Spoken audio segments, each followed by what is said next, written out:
بسم اللہ الرحمن الرحیم۔ اسی طرح کے سچے واقعے سننے کے لیے ہمارے چینل کو سبسکرائب کریں۔ حضور صلی اللہ علیہ وسلم کی پیدائش۔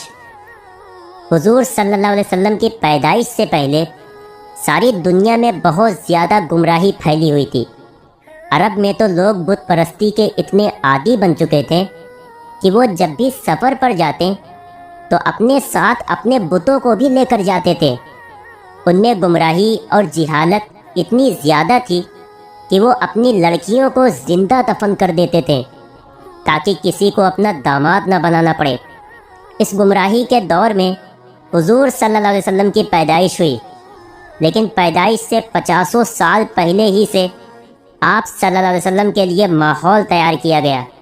روایتوں میں آتا ہے کہ زمزم کا کنواں جو حضرت اسماعیل علیہ السلام کے ایریوں سے جاری ہوا تھا، اسے بعد میں ایک قبیلے والوں نے دشمنی میں آ کر بند کر دیا تھا اور اس میں بالو و پتھر ڈال کر اس کو برابر کر دیا تھا۔ اسی طرح 300 سال گزر گئے اور زمزم کا کنواں اسی طرح بند رہا، اور لوگ بھول گئے کہ یہاں مکہ میں کوئی زمزم کا کنواں بھی تھا۔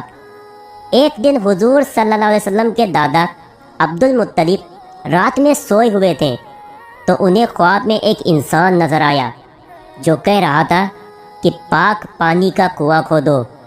عبد المطلب ابھی اس انسان سے کچھ پوچھتے کہ اتنی ہی دیر میں ان کی آنکھ کھل گئی اور وہ پریشان ہو گئے کہ آخر یہ کون انسان تھا جو مجھ سے کہہ رہا تھا کہ پاک پانی کا کنواں کھودو، اور یہ پاک پانی کا کنواں کہاں ہے؟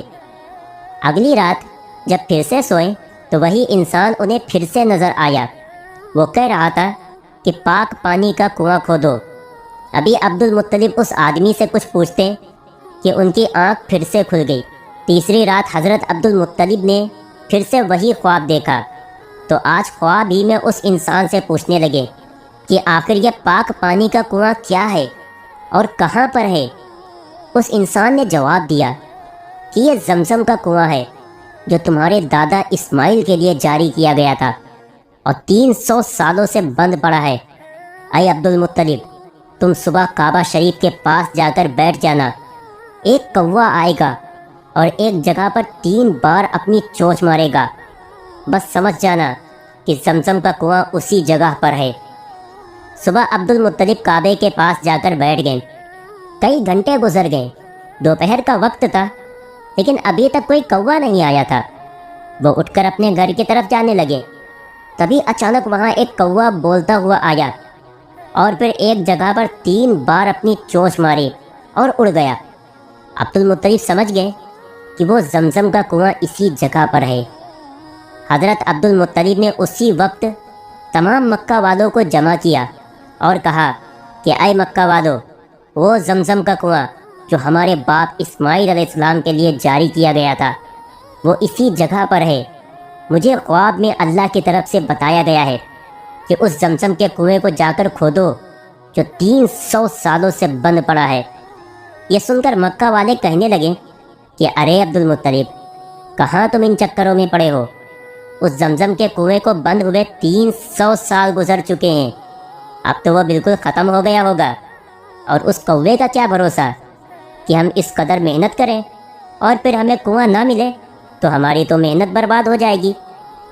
اتنا کہہ کر مکہ والے اپنے گھروں کو واپس چلے گئے۔ عبد المطلب نے کہا کہ اے لوگو، میں تو یہ کنواں ضرور کھودوں گا، مجھے اللہ پر پورا بھروسہ ہے۔ عبد المطلب کا اس وقت صرف ایک ہی لڑکا تھا، اس کا نام حارث تھا۔ اسی کو ساتھ لے کر عبد المطلب وہ کنواں کھودنے لگے۔ اس وقت مکہ کی زمین پتھریلی تھی، وہاں مٹی نہیں تھی بلکہ زمین پر پتھر ہی پتھر تھے۔ اسی لیے یہ دونوں باپ بیٹے چھینی ہتھوڑی سے ان پتھروں کو دن رات توڑتے تھے۔ روزانہ صبح کو آ جاتے اور پتھروں کو توڑنا شروع کر دیتے۔ اسی طرح کئی مہینے گزر گئے، لیکن زمزم کا کنواں نہیں ملا۔ اب تو لوگوں نے مذاق اڑانا بھی شروع کر دیا۔ ایک دن دوپہر کی کڑی دھوپ میں پتھروں کو توڑتے ہوئے حضرت عبد المطلب بہت زیادہ پریشان ہو گئے تو اللہ کے سامنے ہاتھ پھیلا کر کہنے لگے کہ اے میرے مولا، اگر آج مجھے زمزم کا کنواں مل گیا تو اگر آپ نے زندگی میں مجھے 10 لڑکے دیے تو اس میں سے ایک لڑکا آپ کی راہ میں قربان کر دوں گا۔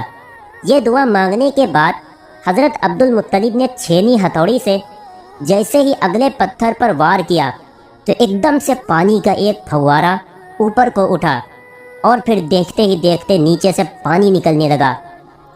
پانی نکلتا دیکھ سارے مکہ والے جمع ہو گئے اور بہت خوش ہوئے، کیونکہ مکہ میں پانی آسانی سے نہیں ملتا تھا۔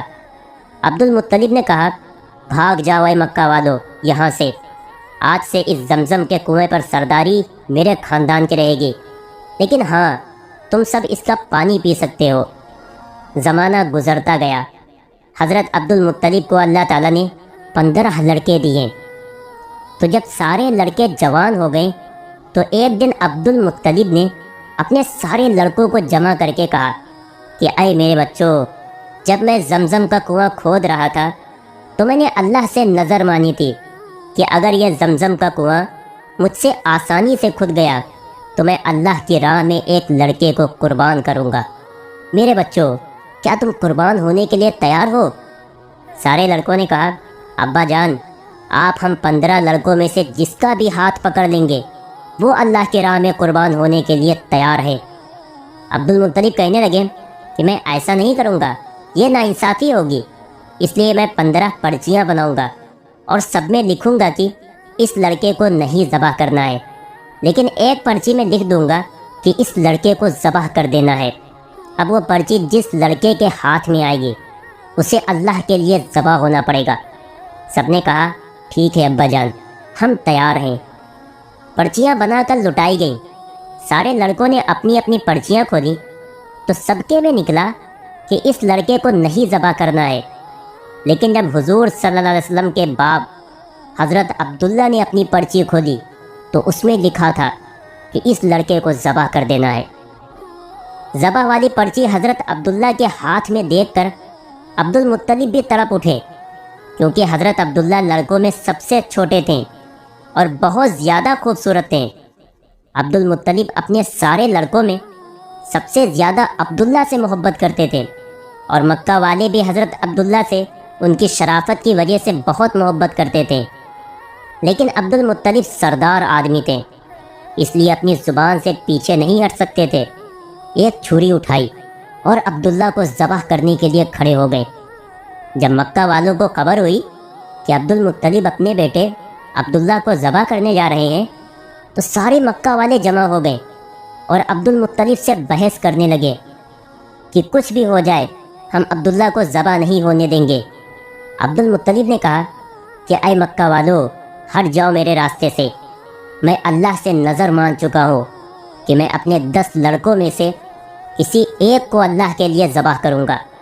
اتنی دیر میں عاص بن وائل، جو مکہ کے بڑے سرداروں میں سے تھے، وہ سامنے آ کر کھڑے ہو گئے اور کہنے لگے کہ اے عبد المطلب، آج چاہے تلواریں چل جائیں اور خون کی ندیاں بہہ جائیں، پھر بھی ہم عبداللہ کو ذبح نہیں ہونے دیں گے۔ عبد المطلب نے جب دیکھا کہ سارے مکہ والے ایک طرف ہیں اور میں اکیلا دوسری طرف ہوں تو کہنے لگے کہ اے مکہ والو، ایک شرط پر میں عبداللہ کو چھوڑوں گا، وہ یہ ہے کہ نجران میں جو ایک جادوگر عورت ہے، اگر وہ کہہ دے کہ عبداللہ کو نہ ذبح کرو تو میں ذبح نہیں کروں گا، ورنہ آج میں عبداللہ کو ذبح کر کے رہوں گا۔